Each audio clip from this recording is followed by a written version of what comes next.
The holiday travel rush is coming, and this year, there's a new threat that could turn your family trip into a nightmare. The US government shutdown isn't just politics. It already grounded thousands of planes, delayed flights, and stretched TSA lines to the breaking point. Even that the Congress struck a deal, and Trump signed the funding act, the damage is still being felt at airports nationwide. So before you book that Christmas or Thanksgiving flight, here's exactly what's happening, how it could affect you, and what you can still do to protect your holiday travel plans. Let's start with what's actually going on. The US government shutdown has hit the FAA and TSA, the two agencies that literally keep America flying. Over 50,000 TSA officers and 15,000 FAA employees, including air traffic controllers, are either working without pay or have been temporarily furloughed. That means fewer controllers in towers, fewer security lanes open at checkpoints, and fewer people inspecting planes before takeoff. Transportation Secretary Pete Buttigieg even warned that if the shutdown drags on, parts of U.S. airspace could literally have to close. Some airlines are already cutting schedules by up to 20% to avoid chaos from staffing gaps. And while it might sound temporary, every day this continues adds more pressure to a system already stretched thin. The result? Cancellations are stacking up, and passengers are the ones paying the price. So what does this actually mean for you, the traveler trying to get home for the holidays? First, expect long lines. TSA officers are showing up, but morale is low, and fewer open lanes mean slower movement through security. At big hubs like Atlanta, Chicago O'Hare, and Newark, wait times are already hitting 45 minutes. And that's before Thanksgiving week even begins. Second, delays and cancellations. According to flight tracking data, over 2,700 flights were canceled or delayed nationwide last week alone. Airlines are warning passengers to expect unpredictable disruptions, especially on connecting routes. And third, maintenance and safety checks are slowing down. Because FAA safety inspectors are on limited duty, even small technical issues can sideline an aircraft longer than usual. Put it all together, and you get one ugly picture. Fewer staff, longer lines, slower flights, and the most stressful holiday airport experience in years. Now let's talk geography, because not all airports are feeling the pain equally. The hardest-hit locations so far are the nation's busiest hubs: Atlanta, where air traffic controllers are working double shifts; Chicago O'Hare, already reporting chronic gate delays; Newark, with heavy congestion and long customs lines. Smaller airports are affected too, but in different ways. When one big hub gets backed up, it cascades down to every regional airport in the network. So even if you're flying from Des Moines or Raleigh, your plane might still be delayed because of a traffic jam in Chicago. And here's the part most people don't realize. International travel can also take a hit. While customs and border protection agents are still working, staff shortages mean longer re-entry lines for U.S. citizens coming home. If you've got a connecting flight after landing, you could easily miss it just waiting to clear customs. Bottom line, every link in the chain is under pressure. So expect slowdowns, even if your airline claims everything's running on time. All right, let's switch gears to what you can actually do about this. Here are the smartest moves seasoned travelers are using right now. Number 1. Arrive earlier than you think you need to. TSA and most major airports are advising at least 2 hours before domestic and 3 hours before international flights. If you're traveling out of a major hub, add another 30 minutes for good measure. Number 2. Always pick early morning flights. They're the least likely to be canceled or delayed since crew schedules and aircraft rotations are fresh at the start of the day. Number 3. Avoid tight connections. That 40-minute layover might look convenient, but right now it's a gamble. If you can, book itineraries with at least 90 minutes between flights. Number 4. Use your airline's mobile app. Enable notifications for gate changes, cancellations, and rebook options. Apps like Delta, United, and American now push real-time alerts faster than email or text. And finally, know your rights.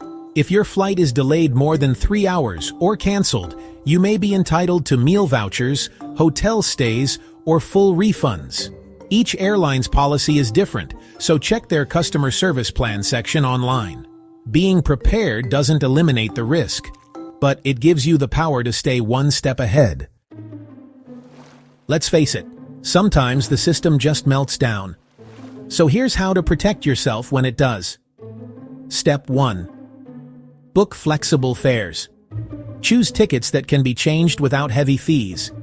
Many airlines still allow free date changes within 24 hours of booking. Step 2. Consider travel insurance. It's not just for lost luggage. Some policies will reimburse hotel nights or missed connections caused by government shutdown delays. Step 3. Have a plan B. Know the alternate airports within driving distance. If your main hub is jammed, you can reroute to another city and grab a rental car. Step 4. Monitor the situation daily. Airlines are adjusting schedules in real time, and the FAA publishes daily operational updates online. If Congress resolves the shutdown, things could improve quickly, but if not, conditions can change overnight. Stay informed, stay flexible, and you'll save yourself a ton of holiday stress.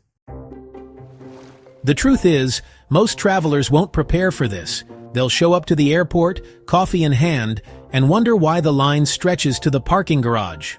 But not you. You watched this video. You know what's coming, and how to beat it. So plan ahead, double-check your itinerary, and share this with someone flying home for the holidays. Because when the system's under pressure, knowledge is the ultimate carry-on. Safe travels, and I'll see you in the next one. Airports are full of hidden traps, and most travelers have no idea they're walking straight into them. From boarding blunders to security slip-ups that can get you flagged or delayed, these mistakes cost passengers millions of dollars every year. And the worst part? Airlines quietly profit from them. So before your next flight, watch closely. Because these are 10 airport mistakes passengers are still making in 2025, and the one at the end could ruin your entire trip. We all know the rule. Arrive early. And yet, somehow, it's the one mistake people keep making. I've done it too. You underestimate traffic, lose track of time, and suddenly you're that person sprinting through the terminal. When you rush, your stress level spikes. That's when things start going wrong. You misplace your ID, forget your phone, or leave something behind at security. Even worse, you don't have time to double-check where you parked or take a photo of your parking spot. The fix is simple. Aim to arrive 2 hours before domestic flights and 3 hours before international. It might feel early, but having time to grab a coffee beats racing through the terminal in a panic. Rushing ruins your mindset before the trip even begins. This one sounds silly until it happens to you. Every airport in the world has pickpockets and opportunists watching distracted travelers. And your phone? It's their favorite target. Walking through the parking deck or baggage claim with your phone dangling in your hand is an open invitation. Thieves can snatch it in seconds and sell it overseas for a quick profit. Here's my golden rule. Keep your phone zipped away until you've passed security. Once you're in the safe zone, use it freely. Until then, treat it like your passport. Because in 2025, it basically is. Let's talk about those hidden money belts. They sound smart until you hit airport security. You'll hear the officer say, "Nothing in your pockets," and there you are, fumbling with a bulky pouch strapped under your clothes. Security scanners vary by country and technology, but they all have one thing in common. They don't love mystery pouches filled with metal zippers and passports. The smarter move: keep your valuables inside a zipped interior pocket of your personal item bag. Once your boarding pass and ID are scanned, put them away immediately, somewhere secure, out of sight, and hard for anyone to grab. Yes, Even TSA officers have been caught stealing from trays and bags. So make your valuables less accessible. You don't need paranoia, just smart prevention. Here's one that catches even seasoned travelers off guard. Security lines can look short until they suddenly aren't. And during holidays? Forget it. The problem isn't just the crowd, it's the infrequent travelers who don't know what they're doing. They're still learning how to remove laptops, liquids, and belts, slowing everything down for everyone else. Your solution? Assume the worst. Pack your liquids properly in a clear quart-sized bag. Have your electronics ready to pull out. And remember, just because your airport sometimes lets you keep liquids in your bag, doesn't mean today's officer will. Every minute you save in that line could mean the difference between catching your flight and watching it take off without you. I used to pack like I was moving abroad for 6 months.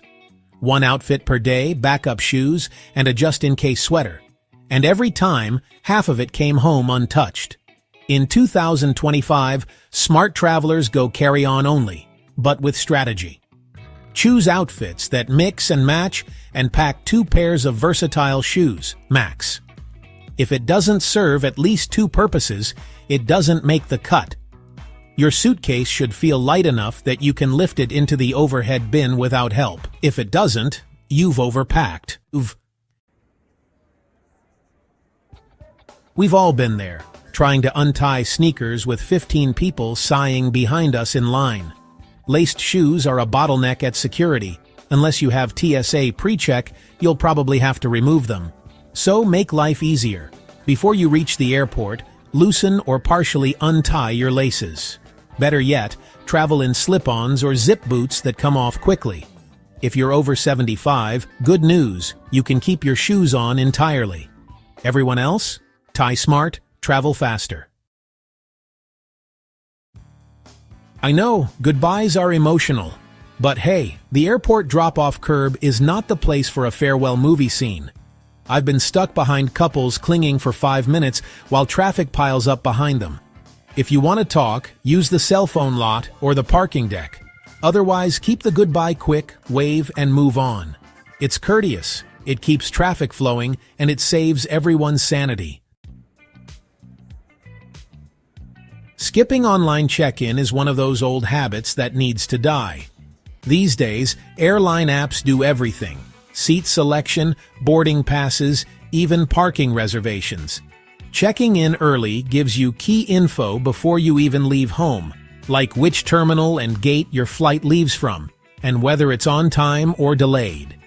It also saves you from the check-in counter lines that always seem to move at glacial speed. So, take 2 minutes the night before, open your app, and check in. You'll thank yourself when you breeze past the crowds at the terminal.